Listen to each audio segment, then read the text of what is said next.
Ben ritrovati dalla redazione. Rissa in pieno centro a Trieste, successo ieri all'altezza di via Filzi 2 all'angolo con piazza Ponte Rosso. Un 44enne di origine senegalese che versava in condizioni di pesante alterazione alcolica è stato picchiato. L'uomo ha subito un violento trauma cranico e altri traumi agli arti. Sul posto i sanitari del 118 insieme alle volanti della Polizia di Stato. Il ferito è stato stabilizzato e portato al pronto soccorso dell'ospedale di Catinare in codice giallo. Il sindaco di Trieste Roberto Di Piazza e i rappresentanti delle segreterie dei partiti che compongono la coalizione di maggioranza di centrodestra al comune di Trieste si sono riuniti per un confronto con gli uffici tecnici in merito all'iter della cabinovia di Trieste Opicina.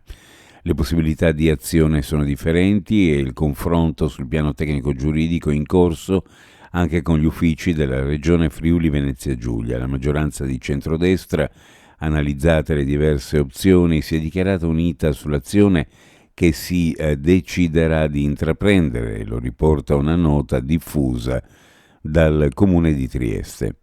Continua il Parlamento l'iter per l'approvazione della proposta di legge costituzionale di iniziativa del Consiglio regionale del Friuli Venezia Giulia che prevede tra le altre cose la reintroduzione nello statuto di enti di area vasta titolari di funzioni amministrative proprie con organi a elezione diretta. I lavori nell'aula della Camera, la presenza del Ministro per gli Affari Regionali e le Autonomie Roberto Calderoli hanno visto già l'esame della riforma dello Statuto del Trentino Alto Adige, sia la proposta del Friuli Venezia Giulia che prevede la reintroduzione delle province, giunta alla terza lettura in Parlamento.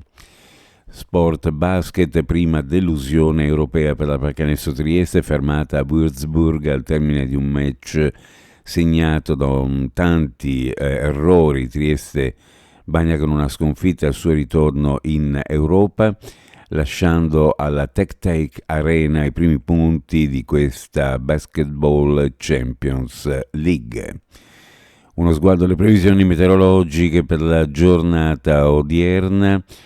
Sulla regione cielo in prevalenza poco nuvoloso, dal pomeriggio possibile un aumento della nuvolosità medio-alta, sulla costa venti deboli di brezza.